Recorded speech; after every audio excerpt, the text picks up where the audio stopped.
cares about his patients. He's the first one here in the parking lot in the morning and the last one to leave.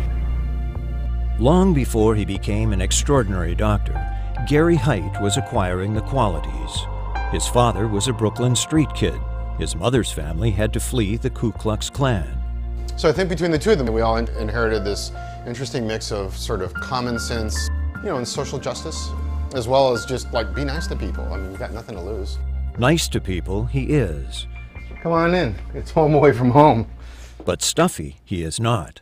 Even his office tells you Gary Heit is a brilliant but free spirit.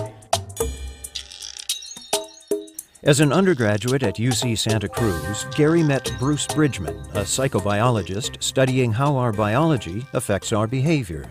The next thing you know, we did some work on behavior of animals, which at the time seemed impossible. People had said you can't train cats to do things. You know the expression herding cats. So Gary and I and one other student went ahead and trained a cat to move his eyes and to do a discrimination task. And we actually published a paper on what happens during vision in cats when they move their eyes. So that was one of the first indications that Gary was something special. But by now, Gary had also learned he had cancer. I remember once waiting in the exam room and a group of doctors outside talking about the diagnosis. Lymphosarcoma, non-Hodgkin's lymphoma, and I'm going, hey, hello, I'm in the room here and I can hear every freaking word you're saying. It really ticked me off. He never forgot how patients feel. He survived, and by 1998, Dr. Gary Heit was at Stanford, creating and running its functional neurosurgery program. He helped pioneer this treatment called Deep Brain Stimulation, electrodes implanted in the brain to treat Parkinson's, epilepsy, and chronic pain. He is just very larger than life in the operating room. Monica Gersner was Gary's OR nurse at Stanford, and Nurse Terry Peterson now works with him at Kaiser Permanente.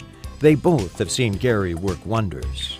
Patients with Parkinson's, if they get their electrodes implanted well, you're rolling their disease back 5 years. He wants to be a perfectionist in his art.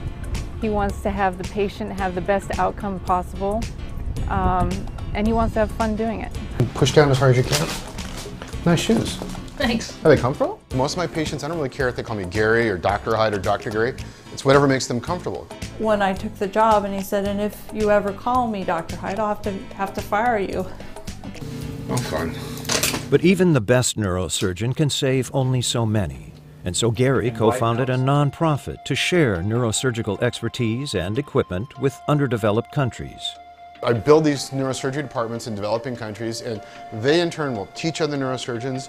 They will also save hundreds of more people every year, and it's they're like ripples.